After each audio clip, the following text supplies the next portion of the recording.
Welcome, everyone. Thank you so much for joining us. This is State Representative Dr. Anna Eskamani, and we're really thrilled that you've decided to spend near the end of Women's History Month with us here on March 30th.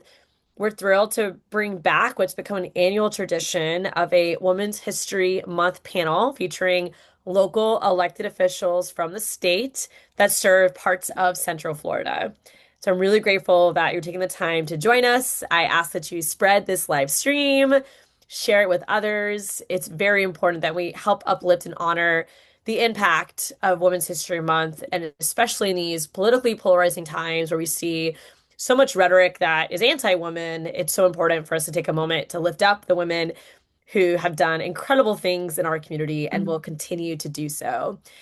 With that said, we're really thrilled to be to welcome you alongside not just phenomenal local elected officials, but the one and only Karla Ray, who's going to be moderating and facilitating our conversation. Before I introduce Karla, I do want to encourage y'all that if you need closed captions, and our team will drop these instructions in the chat for you, but you can click on the two little C's on the bottom of your live stream to turn on those closed captions so you can have that assistance as well. And I'll ask our team to type those instructions in the chat in case folks need it to be shared in that format. So with that said, I'm really excited to introduce the return of our phenomenal moderator, and that is Karla Ray.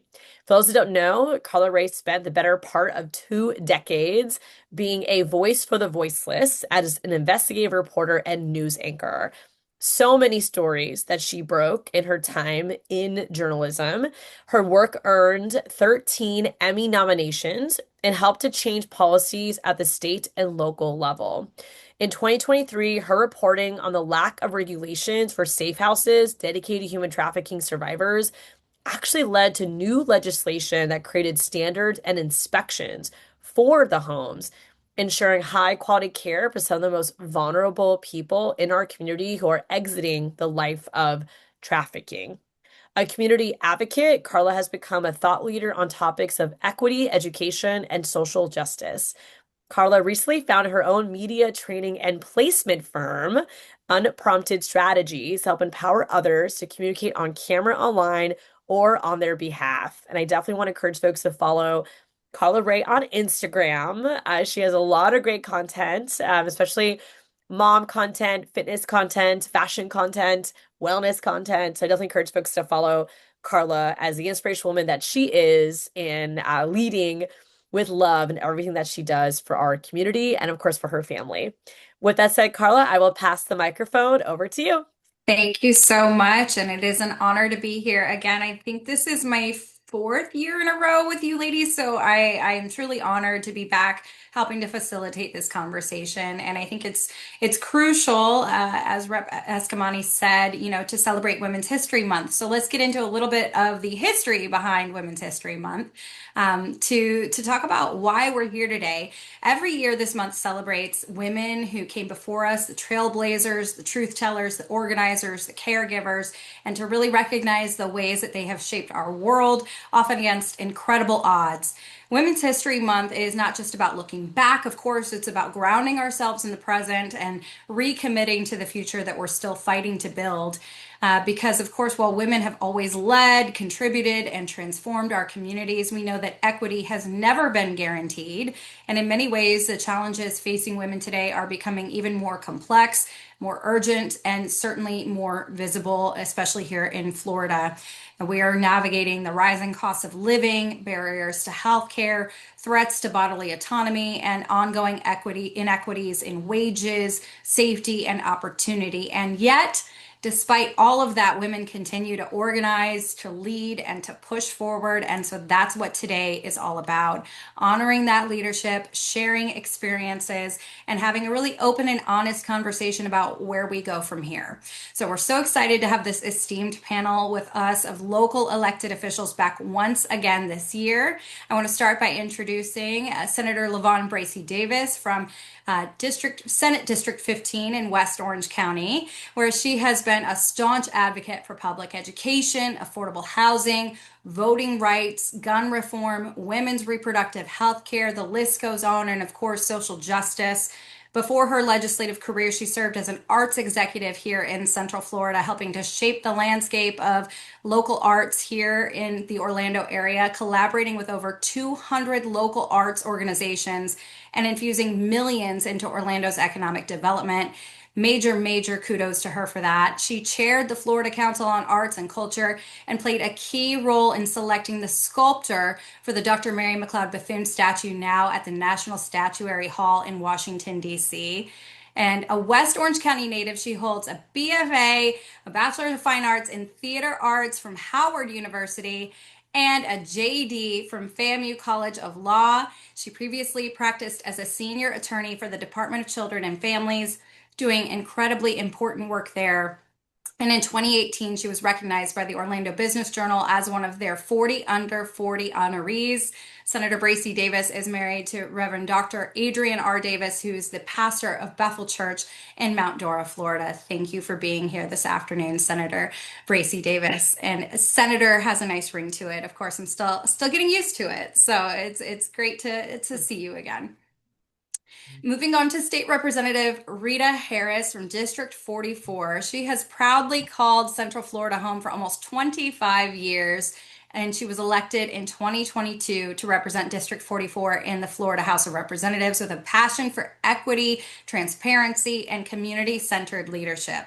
Before going into office, she spent over a decade organizing at the grassroots level where all local activism really gets its start, advocating fiercely for public education, environmental protections, affordable housing, and reproductive rights, and serving as vice chair for the Orange County Democratic Party. She's a former stand-up comic, which you have to have some levity and humor to work in Tallahassee these days, so I'm sure it serves her well.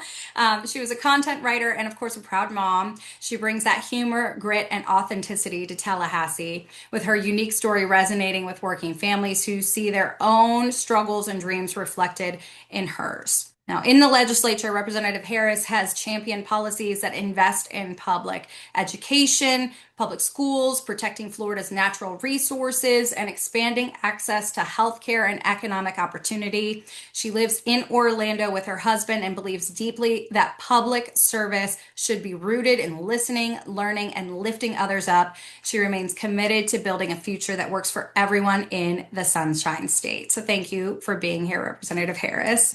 We got 42 people so far joining us on Facebook. If you're just joining us, we're doing introductions of our esteemed panel right now. Moving on to State Senator Kristen Arrington from Senate District 25. Now, Florida State Senator Kristen Arrington represents that district encompassing all of Osceola County and parts of Southwest Orange County. She is a Kissimmee native, and she earned her Associate of Arts in Political Science from Valencia College before building a career in real estate and founding Pitbull Strategies, which is a social media marketing and consulting firm. She served in the Florida House of Representatives from 2020 to 2024 before then being elected to the Senate in 2024. Senator Arrington advocates for affordable housing, education, public safety, and veterans. Her accomplishments include securing funding for hotel-to-housing conversions, flood mitigation, firefighter protections, all very crucial projects for the Osceola County area, and transitional housing for veterans and individuals in recovery, which is so needed across the entire Central Florida region. She currently serves as Vice Chair for Commerce and Tourism Committee and volunteers in her community as well, including personally delivering Meals on Wheels when the legislature is not in session, with all her spare time, of course, out there volunteering in the community. Thank you for being here, Senator Arrington. All right, she let us off, but now it is my honor to introduce State Representative Dr. Anna V. Eskamani of District 42, as she is known as a bold fighter for Florida families and everyday people. She was born and raised in Orlando, the daughter of working class Iranian immigrants who came to this country in search of the American dream.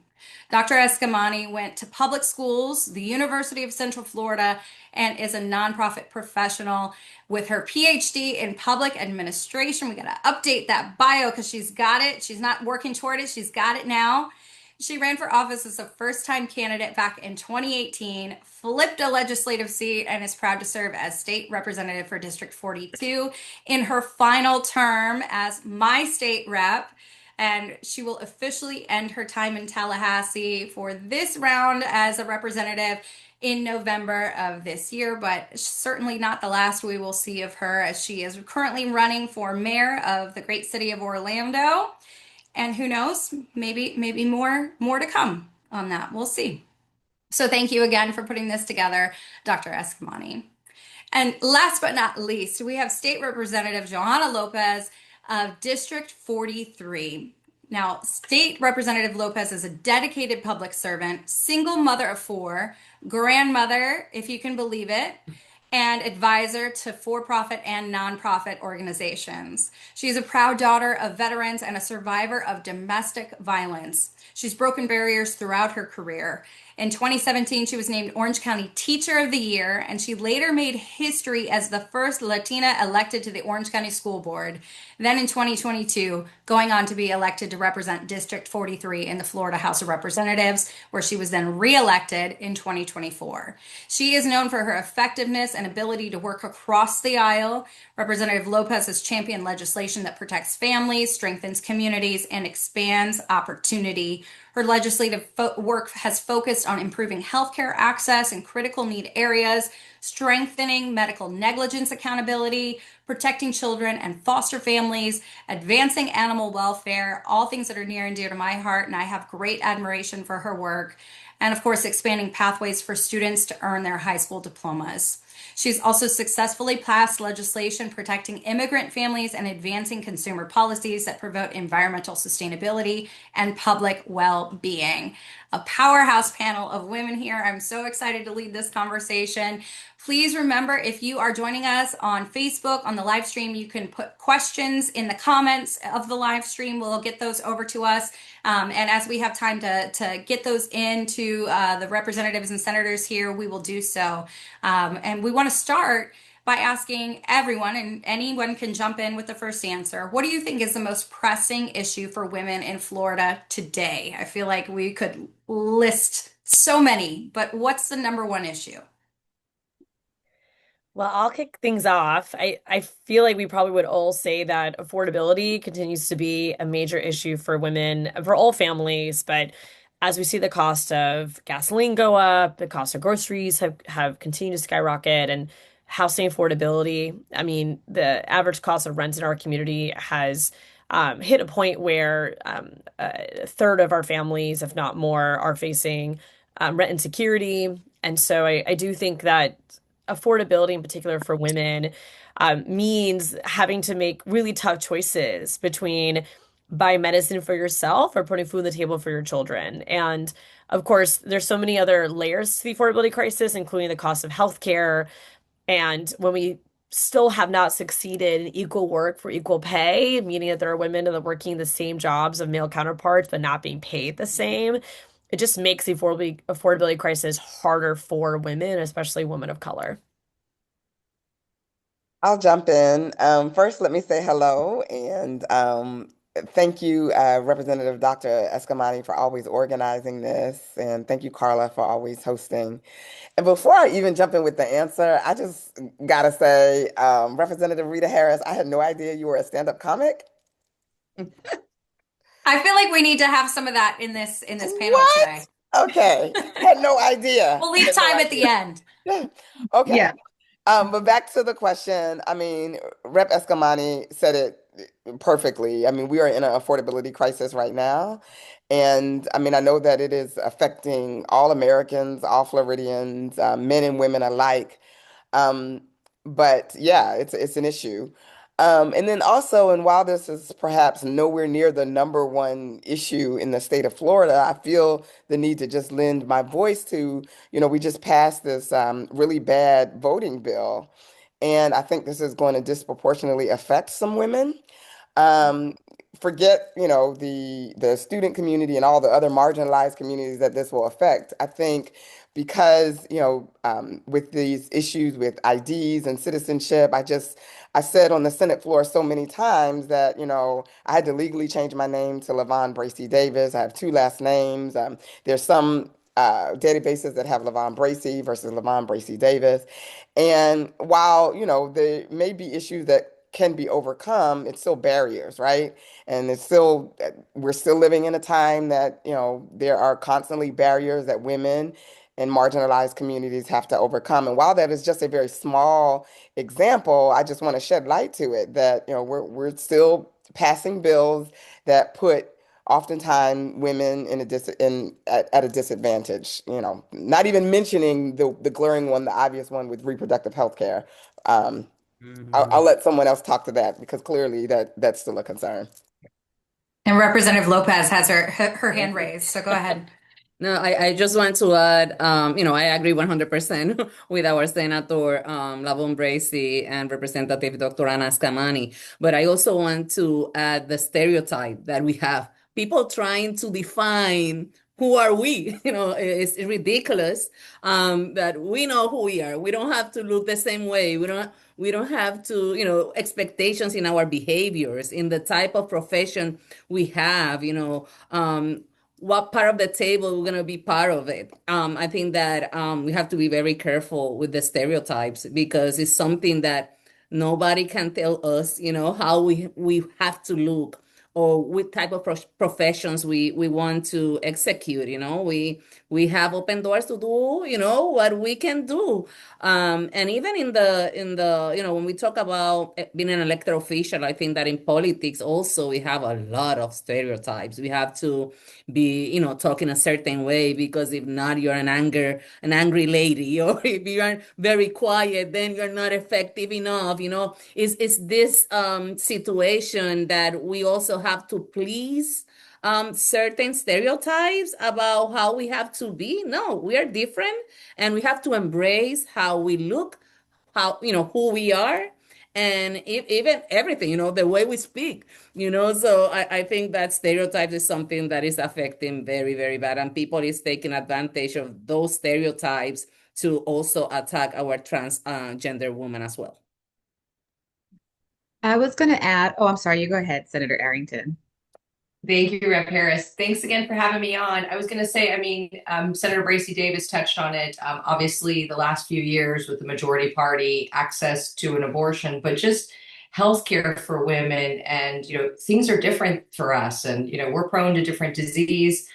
I'm going through perimenopause right now. And, having those conversations with providers and them knowing the differences and things that, come about us, I feel like we're moving, unfortunately, further away from that when we're, getting rid of offices of the minority health. We really have to, know that there are those differences, and, to keep our community alive and healthy, we have to, educate ourselves on them and, work to fix those.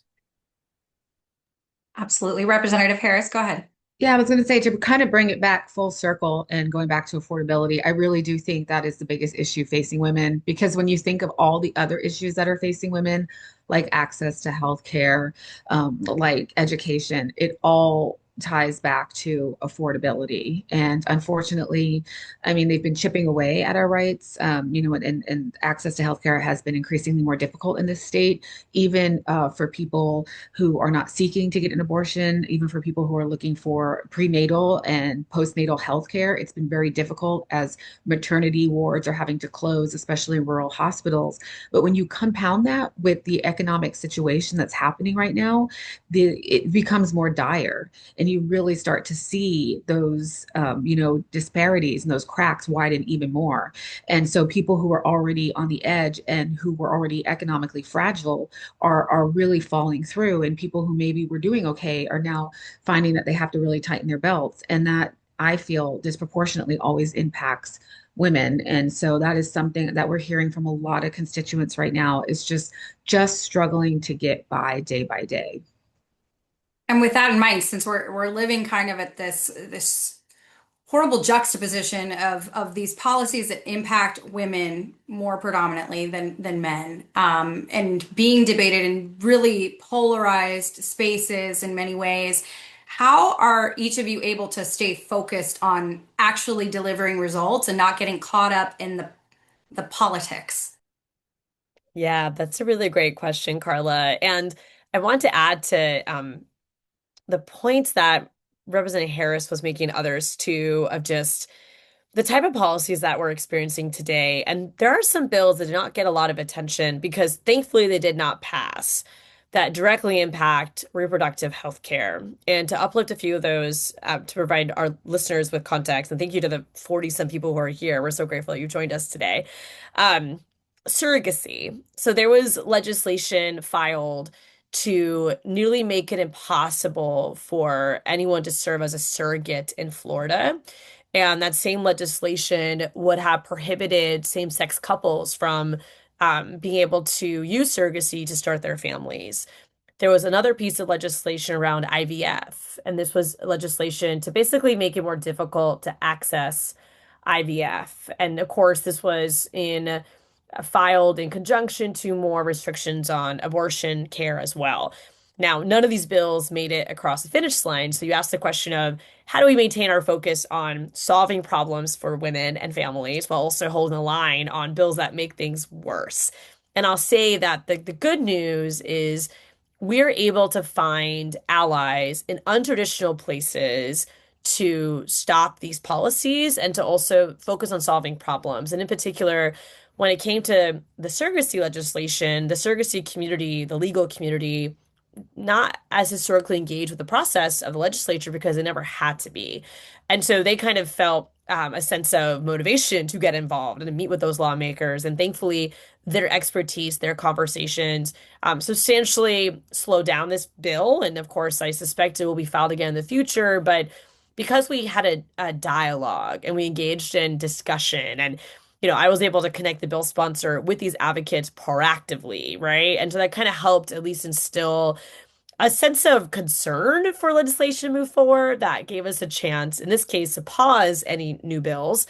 But now that there's a connection to some of these expert, and I should say expert women who do this work in their profession, it will hopefully inform policy that is going to be designed to reform a system and not totally eliminate it, right?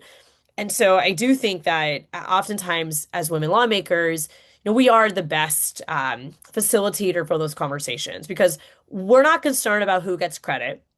We're not concerned about, ego. We're focused on doing the job and doing it well. And I think that's why women in places of power are just so damn effective. And with that said, each one of us have been able to pass legislation despite being in the minority caucus, right? Super minority caucus in both of our chambers. And I think it just speaks to how we are able to find those opportunities to cross the aisle to focus on what's best for the state of Florida while still not sacrificing on our values when it comes to the issues that we care about. Very well said. Representative Harris, go ahead. Yeah, I would love to add to that. My grandmother, it was a huge influence on me in my life, and she was in the military way before women did that type of thing. She was a lookout, and looked out for submarines during World War II. And she would have this saying that she would just say, you just roll up your sleeve. You don't have a choice. You just do it. That's what women do.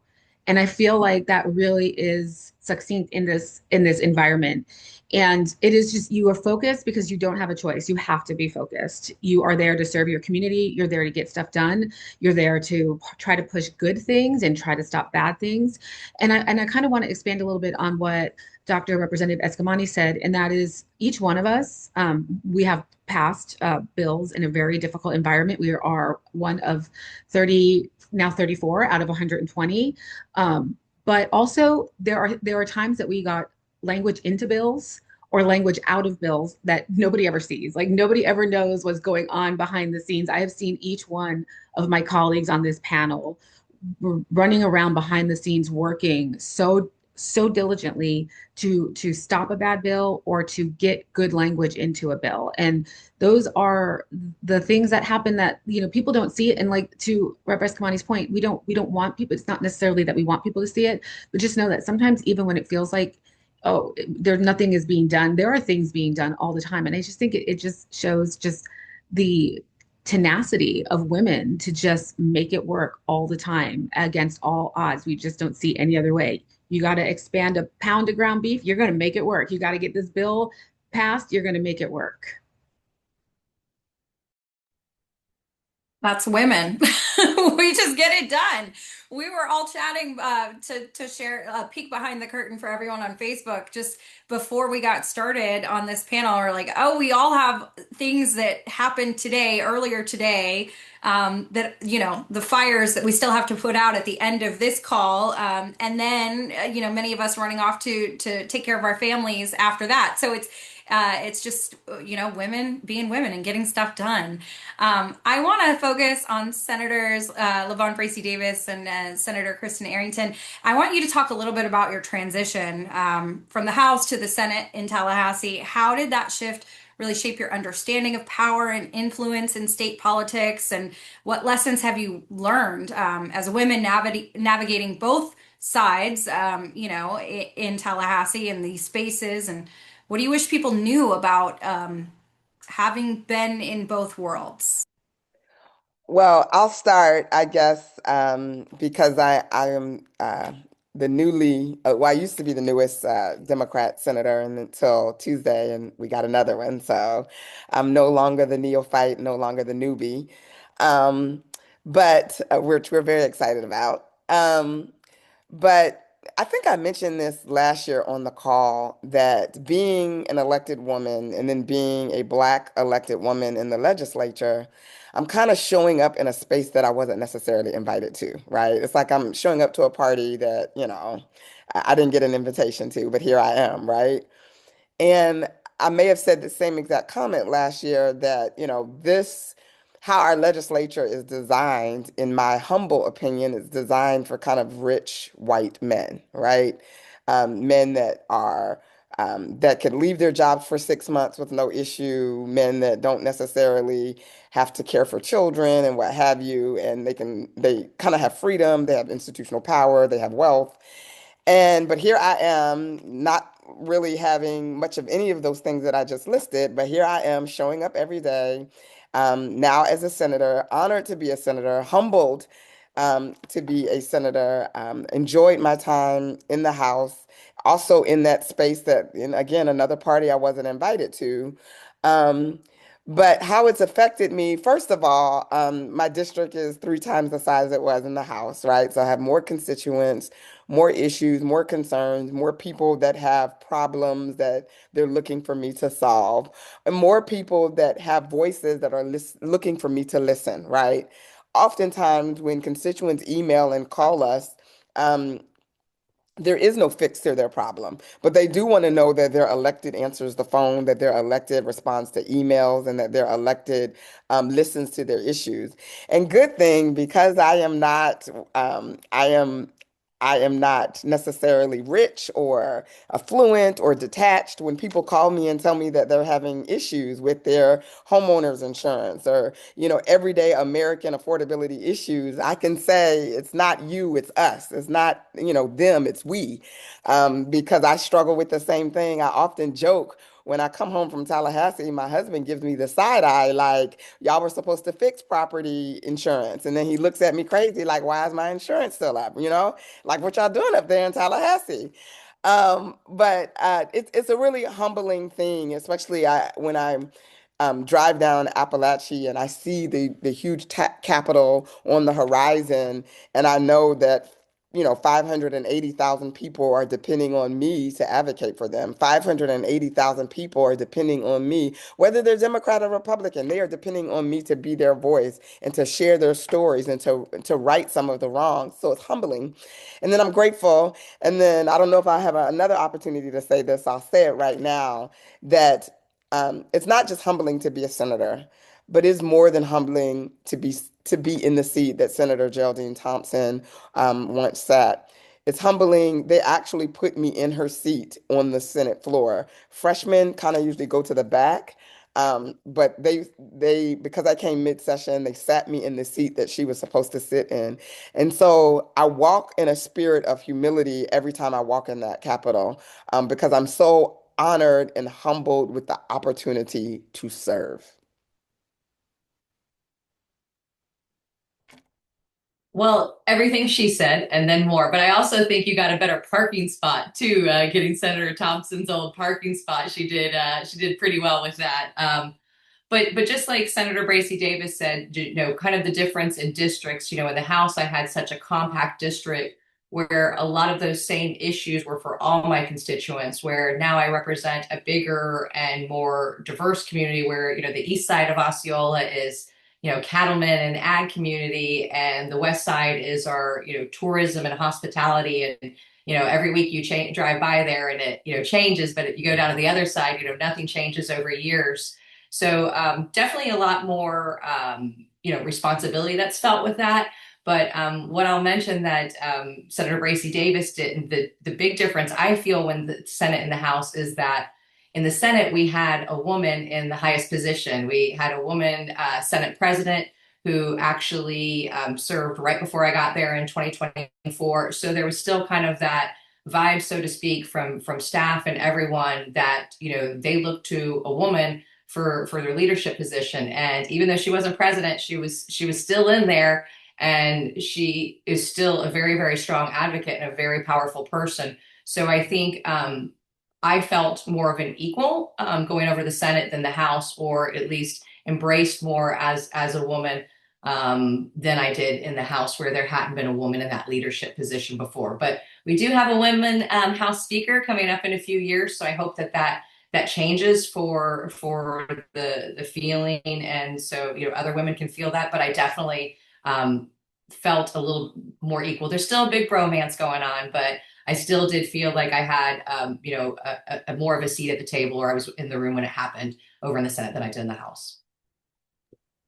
Thank you both for sharing that perspective. And I want to draw on something that Senator Bracy Davis alluded to.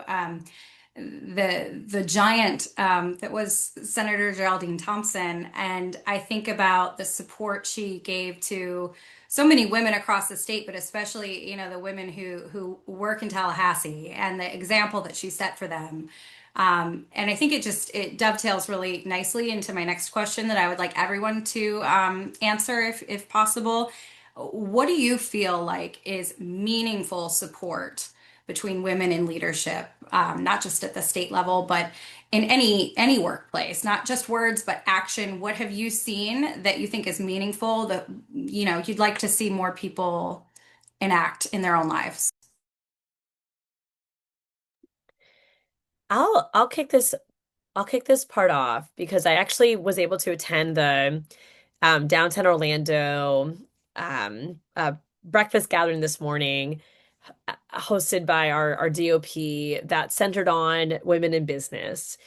And it was such a wonderful conversation. And a point that stuck out to me was uplifted by Betsy Gardner, who was the outgoing chair of the, outgoing executive director of the Winter Park Chamber of Commerce. And she talked about invisible infrastructure.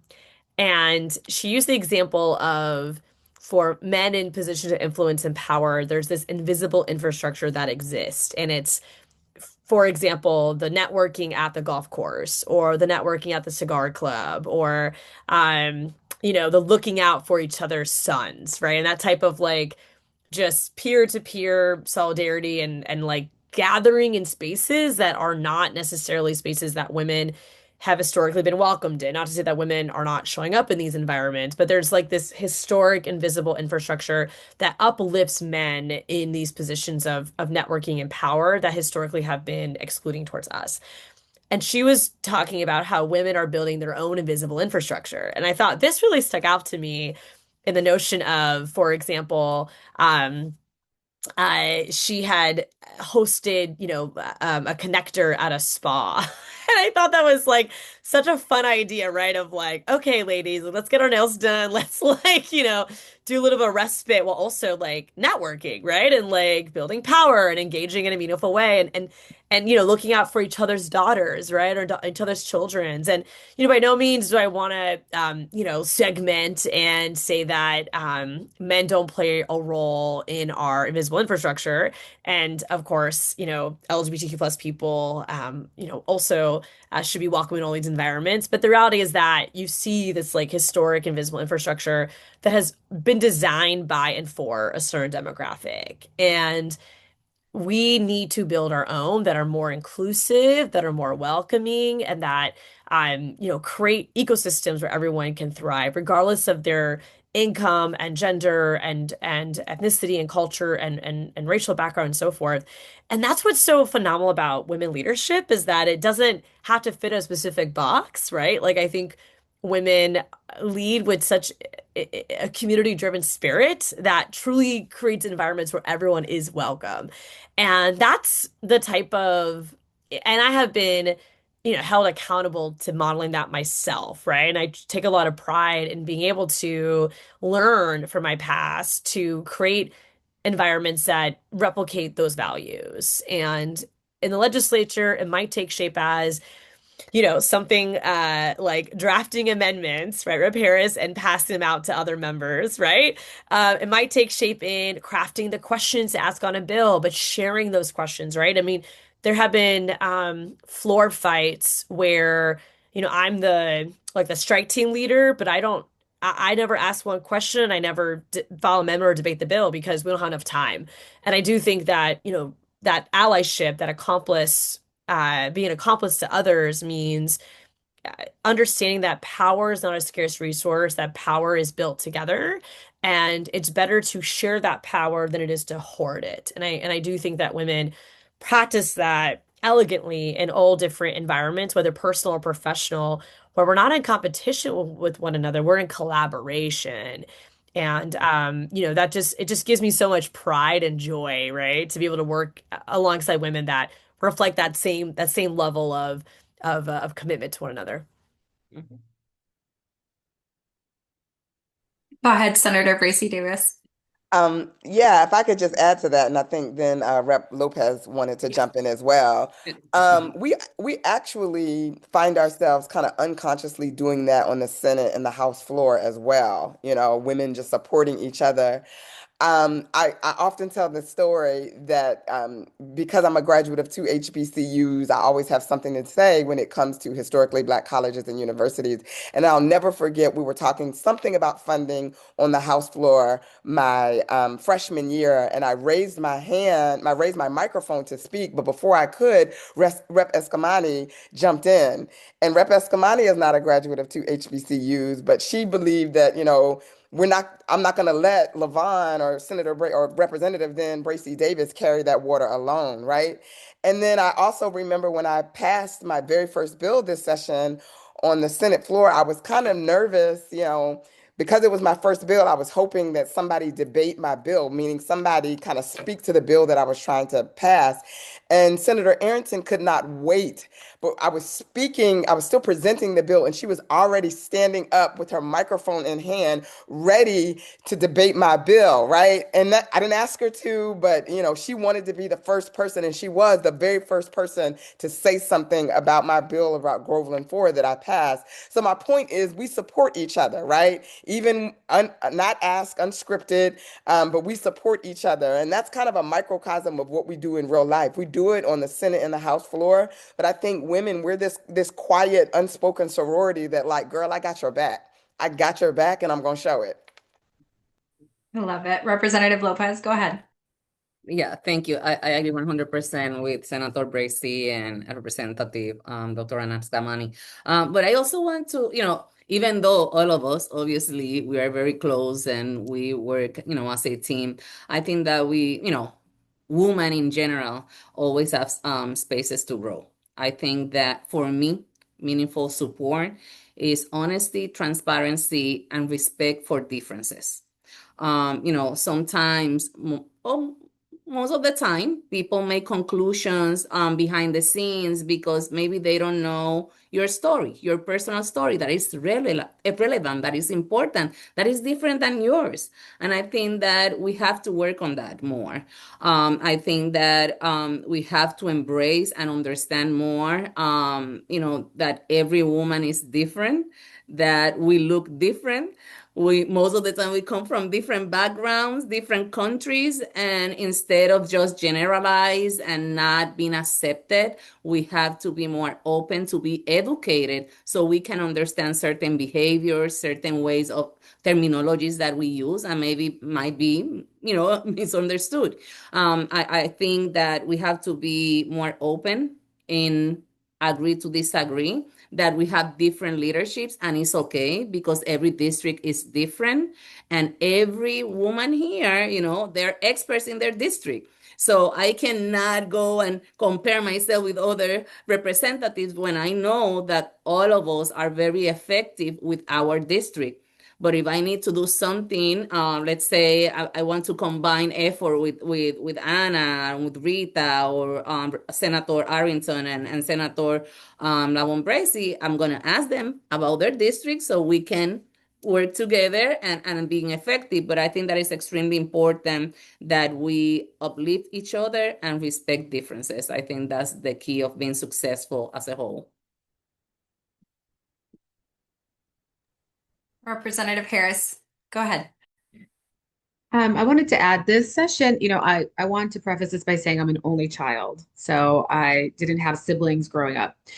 This session, I stayed with two colleagues. I stayed with Representative Bartleman and Representative Cross. And because I stayed with them, I got to see behind the scenes how they really were. And what their fears were, what their strengths were, what worried them, and what they were most proud of. And I do think that as women, we do have sort of this unspoken leadership. I was able to be there for them. They were able to be there for me. And it wasn't something that was like, we're going to be there for each other. It was just, if I saw one of them struggling through something, I stepped up and I consoled. And when they saw me struggling through something, they did the same thing. And I think that that's just something we naturally do without even realizing that we are being that for each other. It's just, again, and I don't want to, sort of, beat the dead horse. It's just sort of what women do. If they see a need, if they see one of their colleagues that needs something, they're going to go to them and be their support system and be there for them. And sometimes it's tough love. Sometimes that's big sisterly love. Sometimes I'm the big sister. Sometimes someone else is the big sister. I know that when things are said to me, it's said in love. We're all looking out for each other. I admire this panel very much because I see what they do behind the scenes all the time. I see the sacrifices that they make, and they are all leaders to me. Each and every one of them I've learned something from, and so grateful that we sort of have this sorority in this space, because it is a difficult space to be in. And it, like, to the point of Senator Bracy Davis, it's not a space that was created for us, but we are sort of building the plane while we're in it. And it's nice to see the people who came before us who are role models, but it's also nice to be in this space with my colleagues now and to be there for each other.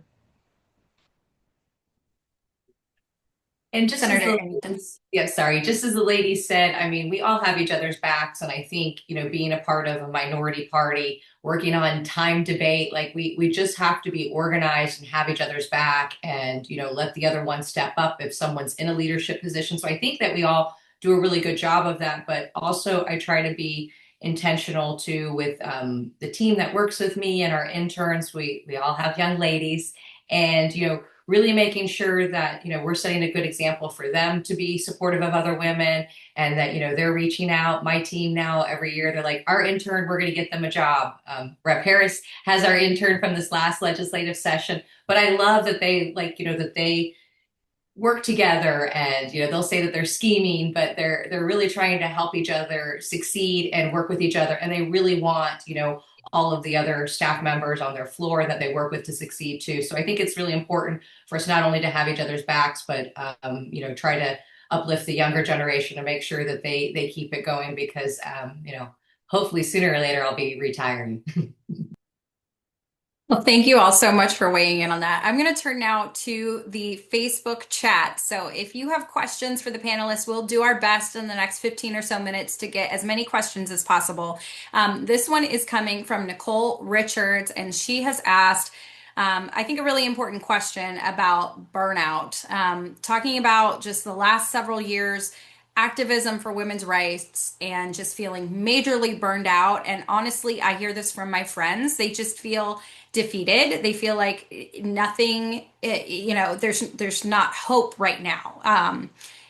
So how do you care for yourselves, being on the front lines of that fight, so to speak, at the state level? And what advice do you have for those of us, with boots on the ground locally? How can we navigate that? Senator Brace Davis, you go first. Okay, well, all the ladies on this Zoom know that on Sunday morning, if you text me or call me or ask me to come to your event, my answer is respectfully and with a beautiful smile, no. Because how I deal with burnout is I am a church girl through and through. I am in church on Sunday morning, every Sunday morning. My husband is also a pastor. But because burnout is real. Being overwhelmed in this process is so real, especially during the time of session where literally because we are the minority party, we are fighting not for our lives, but for everyone's lives, right? For your lives, for your pocketbook, for your self-worth, for your dignity, your community. We are fighting for you. We're literally on the front line.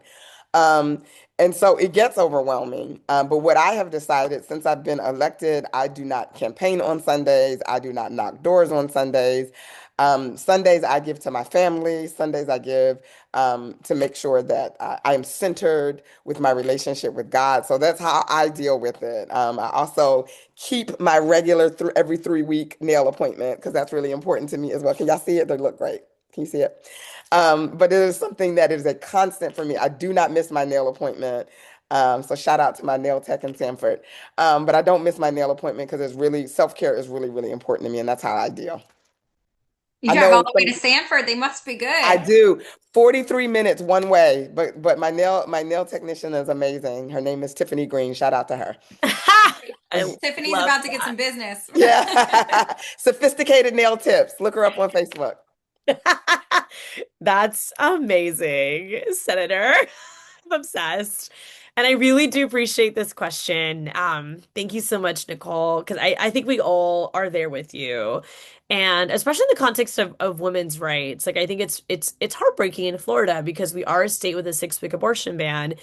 And I feel like sometimes it's hard for folks to know where to even start. And so, my first thought is that there are some phenomenal organizations out there to get tapped into, including our abortion funds, including, of course, our abortion providers, nonprofits that provide childcare to women and families, our foster care organizations.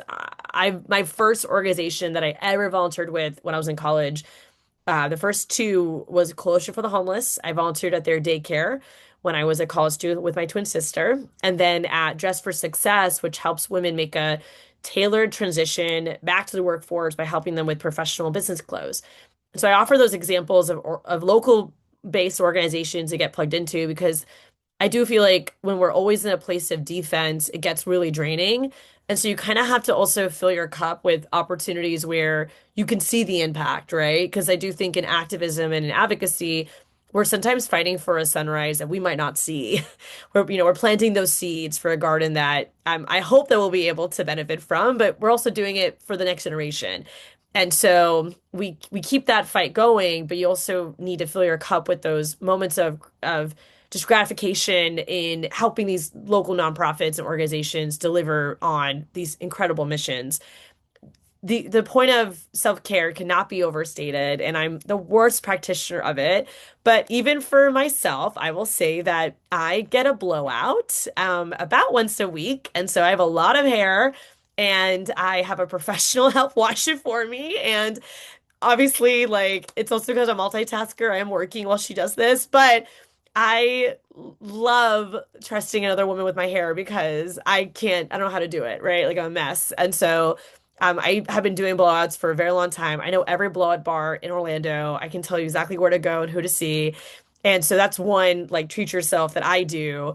I would say that sometimes for self-care, the basics matter. For me, it's a win if I wash my face and brush my teeth before I go to bed. Like that's a win, right? So I also think we have to sometimes set like very modest self-care goals and be proud when we're able to accomplish that. Representative Harris, go for it. I was going to say similar. First of all, the work that I do, I really love. So it takes a lot for me to get burned out because to be really honest, it fills my cup so much. I really love this work. I really love being able to help people. You don't understand the feeling you get when a constituent comes to you and is desperate and they're concerned about an unemployment issue and you're able to resolve it for them. And they tell you, "Oh my gosh, thank you so much." Like that really does fill your soul up and makes a lot of this worth it. But you do have to also make sure that you are doing things that, are just for yourself. I do spend time with my husband. I've been more intentional about doing date nights with him. My first two years, I ignored him. I feel so bad, honey. I'm so sorry. But we do make time now to do date nights. My daughter and I, when we can, we like to thrift store shop. So we try to hit up a thrift store every once in a while. That's self-care for me. And I also like to get a facial with Mel at the Hand and Stone at Lake Nona. But I was going to say, Karla, whoever's doing your skin, oh my gosh, I have been staring. You look amazing. So you're going to have to share your skincare routines so that we can all go see whoever's doing your skin because you look amazing. But it is Well, thank important. you.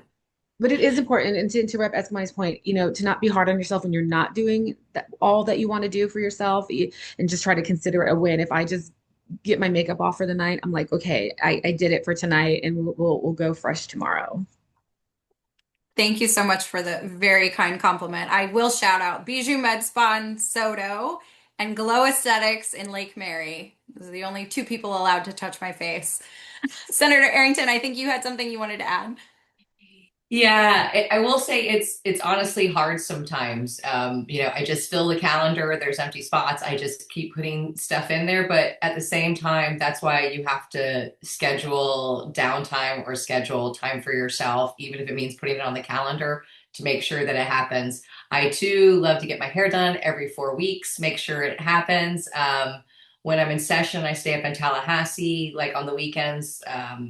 My husband and my dogs come up, so that makes me happy and I get some good sleep, so I'm ready to go. But it's just it really takes some planning, just like everything else for me at least, to make sure that I get that time. And I try to always remind my colleagues, they probably will hear me at the end of session or after an election, like, hey, have you scheduled a vacation? Have you scheduled downtime?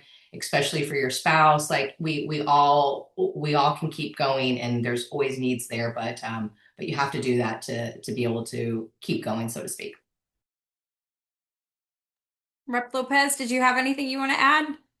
I think that I have similarities on every reps and senators. My nails, I laser my nails too, and I try to do it, with one of my immigrants, because I want to help them go to the house, talk to them, and take the time to also, what I'm doing, my nails. She share the situation that she's living and other families from the same country.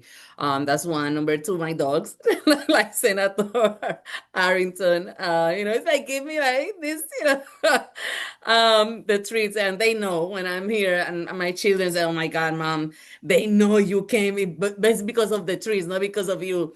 So I have different type of treats, and I think that the behavior is different around me, and obviously, I try to have family time. For me, family time and these simple moments are extremely important. And I see that, leaving area of my mom's house, my sister. My mom is 98 years old, so she's very funny. She got jokes. Rita, I think that she doesn't know that ability, but the type of jokes, is for 21 and older. So I have fun with my mom, and she's 98, and I think that's what relaxed me a little bit, like her jokes and, talking to her. But that's it. I think that we are pretty busy, we don't have enough time to take care of ourselves. Sadly, we try our best. I try at least to take care of myself, obviously. But when I'm overwhelmed, headaches, or I feel something in my chest, and I say it's time to stop, and I disconnect while I'm relax, and okay, let's go back again. Let me read this. Let me not responded the phone. When I talk to my staff, I need at least 30 minutes. Okay, so they also understand and help me during this process in Tallahassee. That is not easy. Thank you. And I know I wasn't asked this question, but I have to say exercise, unfortunately, actually does work for stress relief, unfortunately. So keeping that in the rotation as well. We're a little bit over time, but I do want to have everyone close out with their final thoughts. One of the questions from the chat that Susan asked was, what do you feel like your biggest win was this term? And then in closing, how do you think upcoming generations can build on the gains that have been made and carry that success forward? Let's start with those closing thoughts with you, Senator Bracy Davis. Thank you. I'll be real quick. Probably one of my biggest successes this session was passing the Groveland 4 compensation bill off of the Senate floor. No time to get all in the minutia of it, but Google it. It was an experience that I don't know how to put words to. It was so very amazing, and I dedicated this session to Senator Thompson, and I know she was smiling down from heaven. But it's something that Representative Eskamani said on this call that is resonating so deeply with me right now. And she said, oftentimes we are fighting for sunrises that we will not see, and that is just kind of the life of a legislator, a state legislator in a minority party. I'm fighting for not even necessarily this generation, for generations to come, for babies that are not even born yet. I'm fighting for your rights and your peace of mind and your stability and your freedom in what we call the free and the great state of Florida. And so I'm not just inspired by my colleagues and the people that I see, but I'm inspired by those that are to come, the sunrises that we may not see. Beautifully said. Thank you so much. Representative López, your closing thoughts. First, with your biggest success of the session and what you see for future generations. More than, I think that passing 4 bills, one of the success, not the biggest. I think the biggest success is to see my former student running for my seat. I always dream about having my students in this route, and they told me you have to run for school board, and I'm here, okay, I have to do it for them, I have to do it for them. And I was so afraid at the beginning, I have so many fears. But now seeing them running is like, okay, that's what I want, So I'm looking forward to see Samuel Vilches in my seat as a state rep, and looking forward to coming back to Orlando, running for another seat as a commissioner, and keep open doors to other students from Orange County Public Schools. That's how I see it. Thank you so much. What a legacy you are leaving. Thank you. Representative Harris.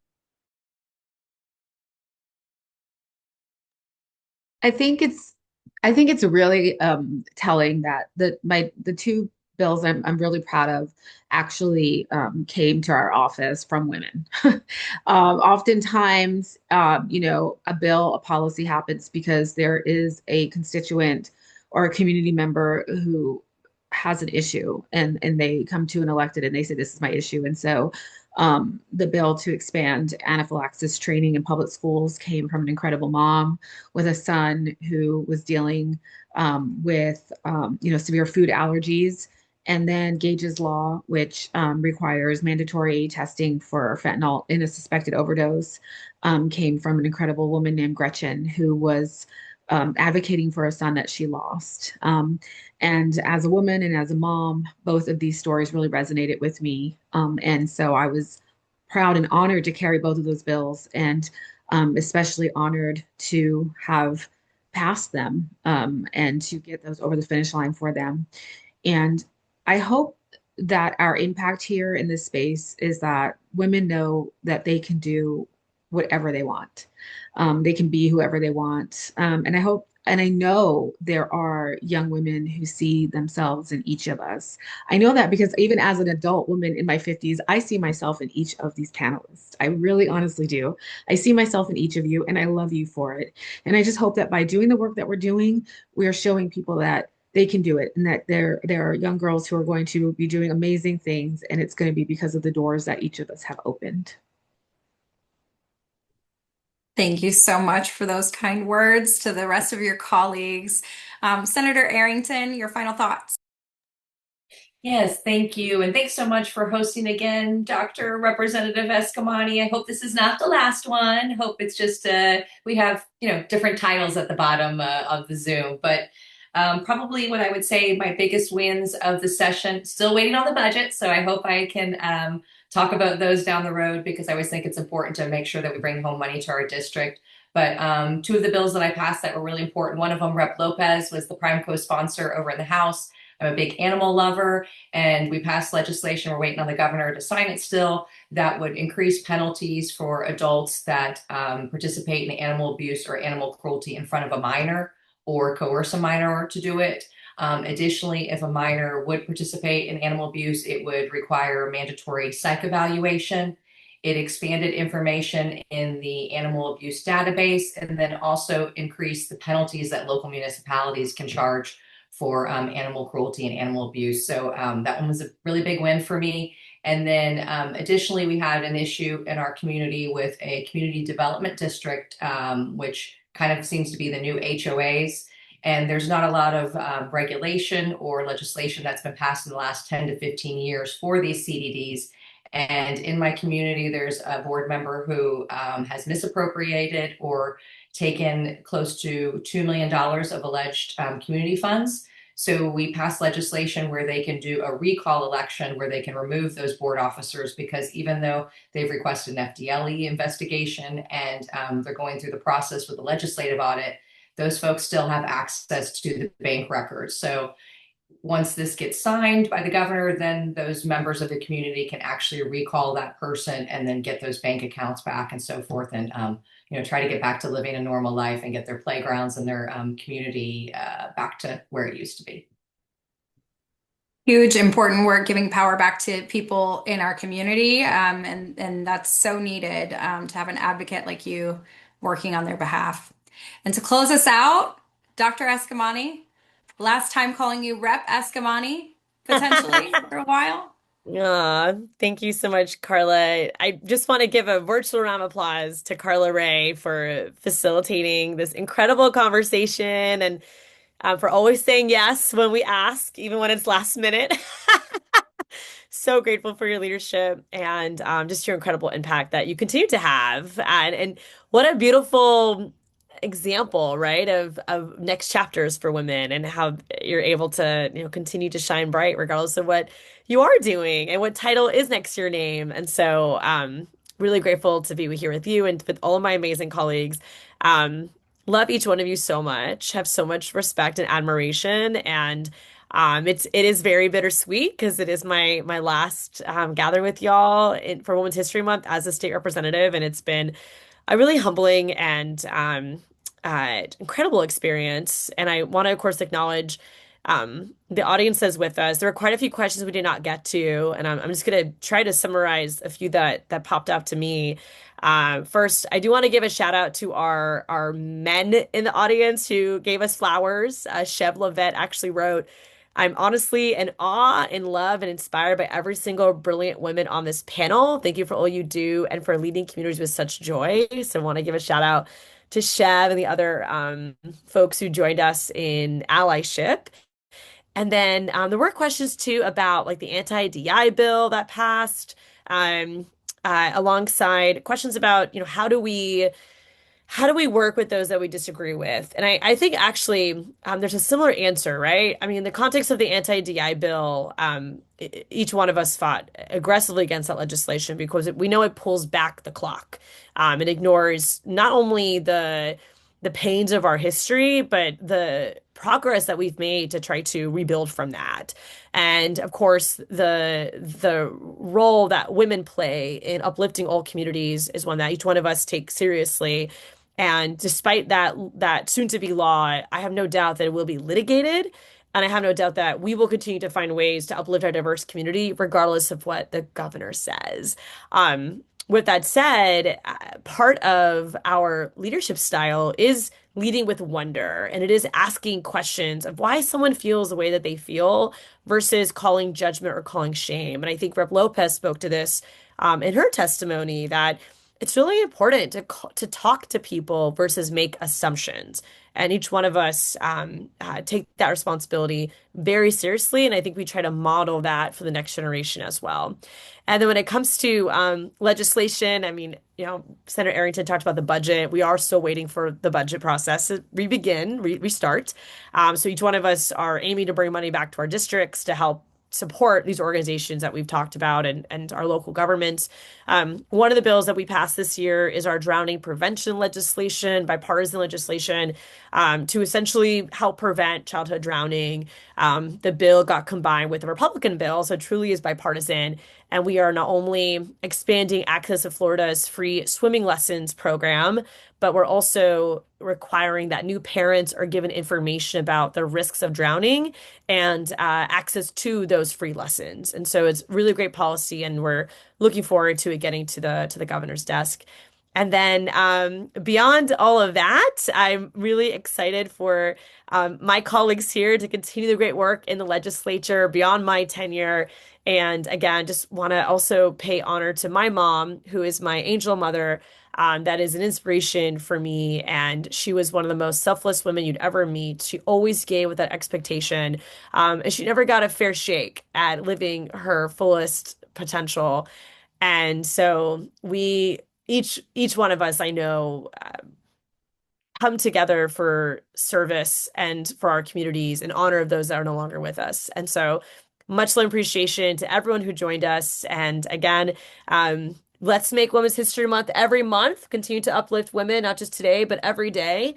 We need each other now more than ever. And just much love and appreciation for everyone who made this possible, including our amazing legislative staff of all backgrounds. Thanks for also being a part of this conversation. And we'll see everyone soon.